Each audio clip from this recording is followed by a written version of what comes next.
Here's why some company drivers make more money than others. Hi, my name is Joko and welcome to our channel where we talk about all things trucking and provide cool tips and tricks for drivers like yourself. I'm part of the social media team here at TRX, but I drove actually for about a year as a company driver and then 6 years as an owner-operator.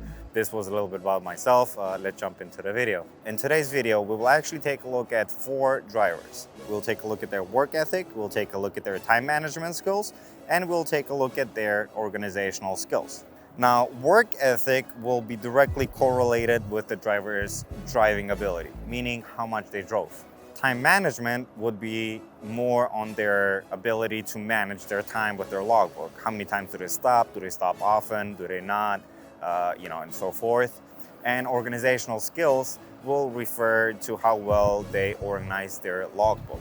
We will start off with driver C. So first we'll start with time management for this driver. Obviously, looking from the logbook, this driver does not know how to manage their time well. And it's pretty obvious from the different stopping times, and this driver goes from driving to on duty to off duty and then to on duty. It's really unclear on why this driver does that, which brings us to our next question, the organizational skills. This driver does not put any information on as to why he has changed the status. This could actually reflect badly on the driver, because if he's pulled over by a DOT officer, he can get a violation, a citation for that. And not only that, the company may charge him a violation fee. And worst case scenario, if the DOT officer finds additional violations with the truck or the driver's logbook, he can be placed, or he or she may be placed out of service. So we don't want that. We don't want our drivers to be placed out of service. We want them to be rolling on the road. And our last categories in which this driver is underperforming is work ethic. Obviously, from what you can see in the logbook, this driver is not driving that many miles. He prefers, or she prefers, to stay in the truck, at truck stops, rest areas, who knows where. And the reason behind that is unknown. We don't really know. We cannot really force, and we will never force anybody to drive beyond their personal comfort or beyond any DOT regulations. So whatever they do on the road is up to them. The only caveat with that is they're not making money. And this particular driver, for the month of December, drove 6,660 miles and made a net profit of $5,208. Now, if you do the math, and we'll have that actually later on as well, if you do the math, multiply the cents per mile with the miles, you'll see that there is some discrepancies there. Sometimes drivers get layovers, sometimes they get detention, sometimes they get extra money. So that's why, the net profit is not going to be directly correlated with the miles that the driver has done. Driver A did slightly better than driver C, which we can tell by the miles they drove. The driver A drove 8,382 miles and made a net profit of $6,201. So work ethic for driver A, we must say again, there is a lot of room for improvement. Time management, again, yes, there is a little bit of more driving, but there is also a lot of room for improvement where this driver can organize themselves better. And we'll talk a little bit later on how drivers can organize their time better. So first, let's go through the comparisons. Organizational skills, similar to our previous driver. This driver does not fill out the remarks section in their logbooks, meaning all these different status changes, we don't really know what the driver is exactly doing. And again, just like I said before, this could be a violation or a citation, and then the driver will be out of service and not making money at all. So that's not good. We definitely don't want that. Now we're getting actually into the into the drivers that are doing a little bit better.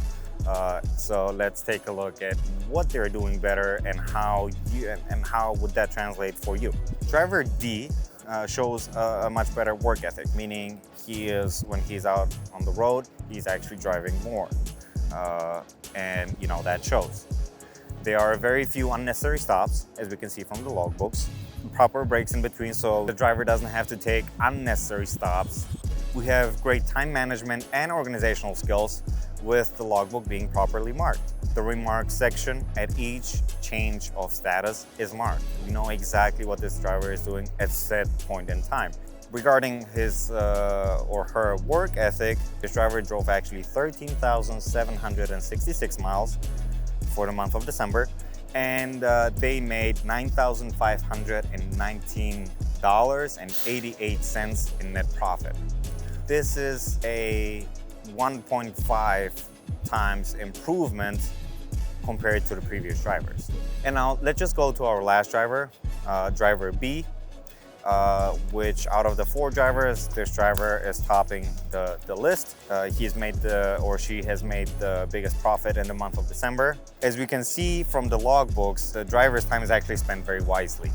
Very few unnecessary stops, mostly driving actually continuously for multiple hours so that, the driver can actually use all those hours. And speaking of hours, in one of our next videos, we will take a look at the hours of service regulations and how we present them to our drivers. So if you don't want to miss that, and that will actually apply also to you, or if you're with any other company than ours, make sure you subscribe, you like that, our video, and make sure you hit the notification bell so you don't miss any future updates. So back here, driver B drove 12,040 miles and made a net profit of $9,712.25. To this, we must conclude actually that this driver has a great work ethic, his time management skills are extraordinary, and his organizational skills are just subpar. He or she marks very well the status changes, which actually helps us in the dispatchers and our safety department to better help them in case they need some help.